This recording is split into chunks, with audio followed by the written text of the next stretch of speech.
Okay, this is A Course in Miracles, Chapter 14, Teaching for Truth.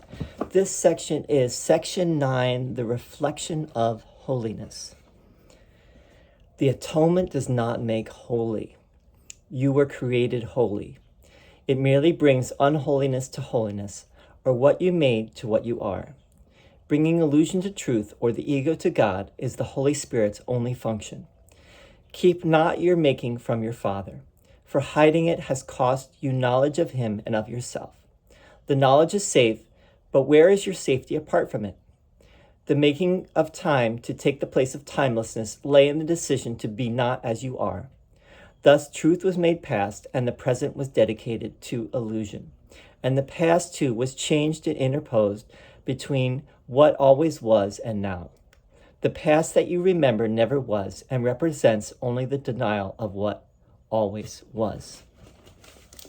Bringing the ego to God is but to bring error to truth, where it stands corrected because it is the opposite of what it meets. It is undone because the contradiction can no longer stand. How long can contradiction stand when its impossible nature is clearly revealed? What disappears in light is not attacked. It merely vanishes because it is not true. Different realities are meaningless, for reality must be one. It cannot change with time or mood or chance. Its changelessness is what makes it real. This cannot be undone. Undoing is for unreality, and this reality will do for you. Merely by being what it is does truth release you from everything that it is not. The atonement is so gentle you need but whisper to it, and all its power will rush to your assistance and support. You are not frail with God beside you, yet without him you are nothing. The atonement offers you God. The gift that you refused is held by him in you. The Holy Spirit holds it there for you. God has not left his altar, though his worshippers placed other gods upon it. The temple still is holy, for the presence that dwells within it is holiness. In the temple, holiness waits quietly for the return of them that love it. The presence knows they will return to purity and to grace. The graciousness of God will take them gently in and cover all their sense of pain and loss with the immortal assurance of their Father's love. There, fear of death will be replaced with joy of life. For God is life, and they abide in life. Life is as holy as the holiness by which it was created. The presence of holiness lives in everything that lives, for holiness created life and leaves not what it created holy as itself. In this world, you can become a spotless mirror in which the holiness of your Creator shines forth from you to all around you. You can reflect heaven here. Yet no reflections of the images of other gods must dim the mirror that would hold God's reflection in it. Earth can reflect heaven or hell, God or the ego. You need but leave the mirror clean and clear of all the images of hidden darkness you have drawn upon it. God will shine upon it of himself. Only the clear reflection of himself can be perceived upon it. Reflections are seen in light. In darkness, they are obscure, and their meaning seems to lie only in shifting interpretations rather than in themselves. The reflection of God needs no interpretation. It is clear. Clean but the mirror and the message that shines forth from what the mirror holds out for everyone to see, no one can fail to understand. It is the message that the Holy Spirit is holding to the mirror that is in him. He recognizes it because he has been taught his need for it, but knows not where to look to find it. Let him then see it in you and share it with you. Could you but realize for a single instant the power of healing that the reflection of God shining in you can bring to all the world, you could not wait to make the mirror of your mind clean to receive the image of the holiness that heals the world. The image of holiness that shines in your mind is not obscure and will not change. Its meaning to those who look upon it is not obscure, for everyone perceives it as the same. All bring their different problems to its healing light, and all their problems find but healing there. The response of holiness to any form of error is always the same. There is no contradiction in what holiness calls forth. Its one response is healing, without regard for what is brought to it. Those who have learned to offer only healing, because of the reflection of holiness in them, are ready at last for heaven. There, holiness is not a reflection, but rather the actual condition of what was but reflected to them here.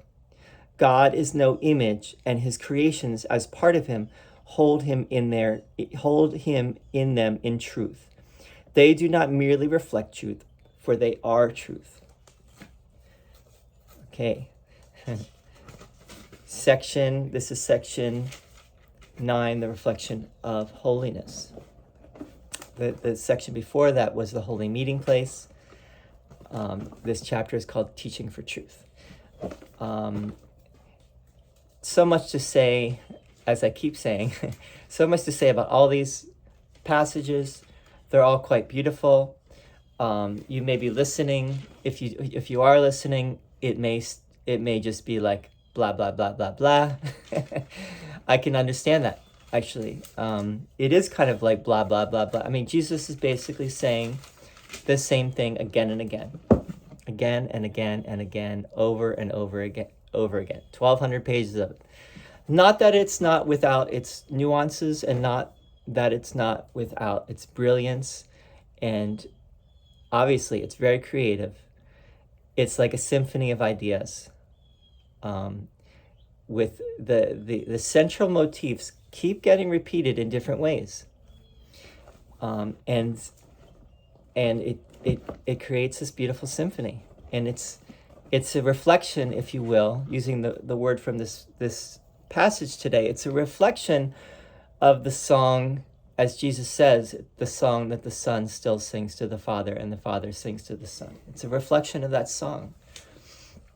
That's the beauty of A Course in Miracles. It hits you at a deeper level. You know, if you just listen to the words and let it sink in, even if you don't understand the words completely, it does hit you at a deep level.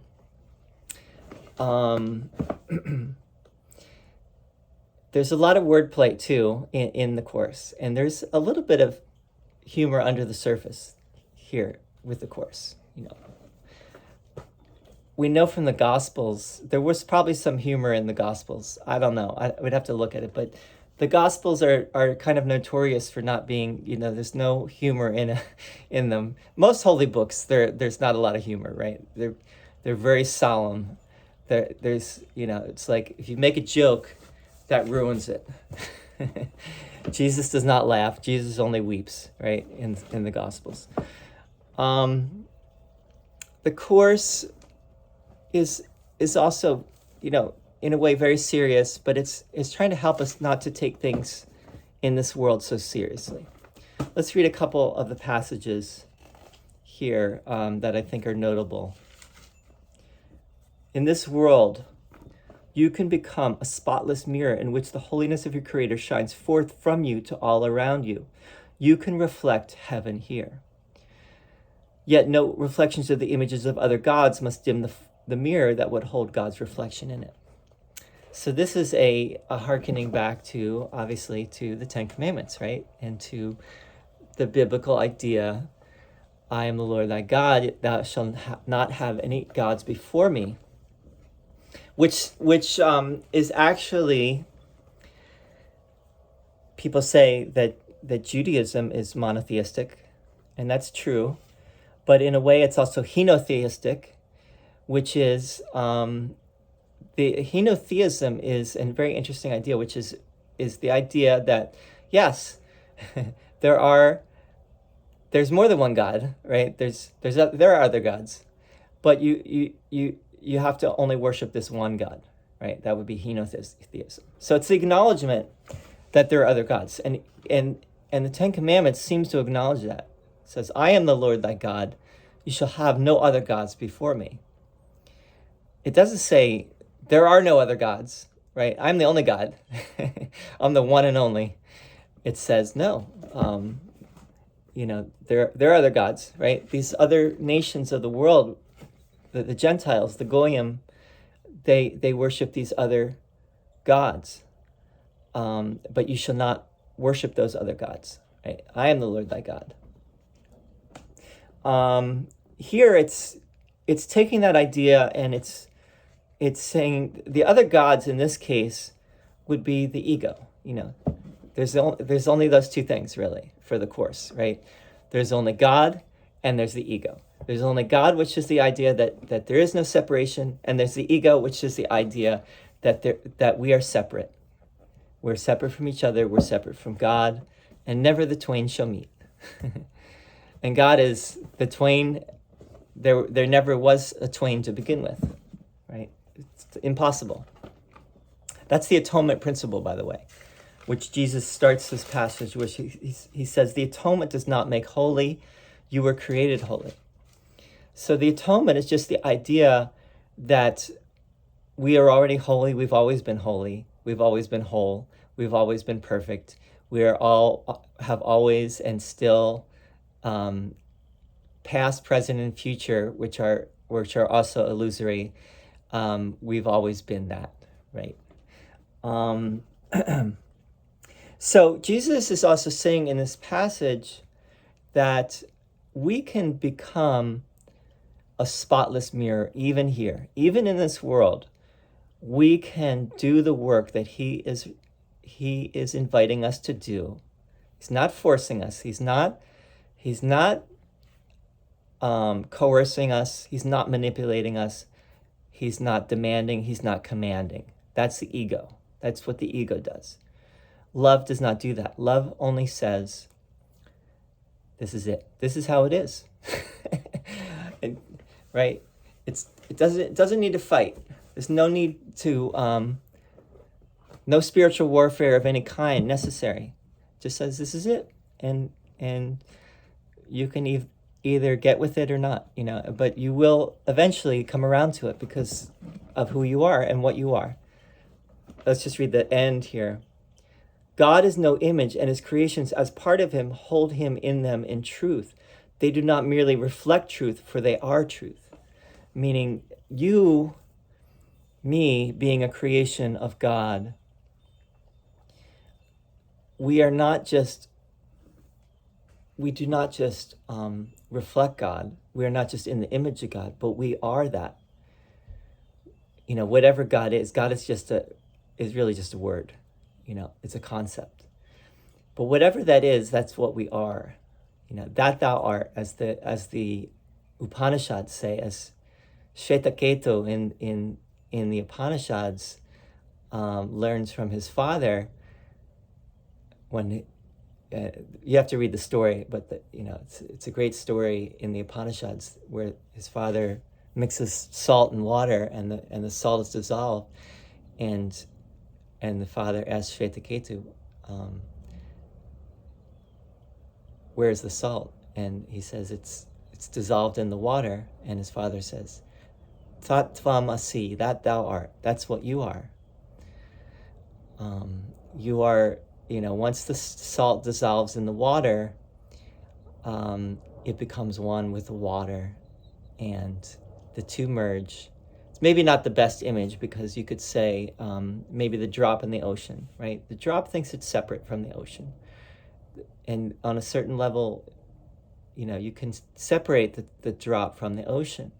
But when the drop realizes that it really is part and parcel of the ocean, then it merges, it fuses its identity with the ocean, with the entire ocean, and realizes the oneness, right? That's maybe a better example. So that's what Jesus is saying here too, and that's why people have said this is a non-dual teaching, which is that when we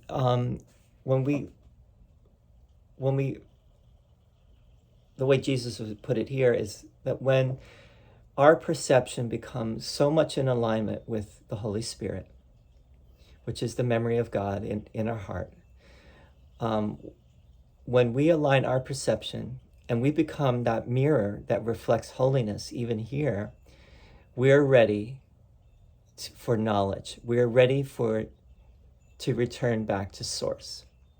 Because, why is that? Because we realize that there's nothing here. In the ego's realm, there's nothing. There's absolutely nothing. Nothing that we really want. Nothing that will really satisfy us. Nothing that will... there's no fear. There's no fear.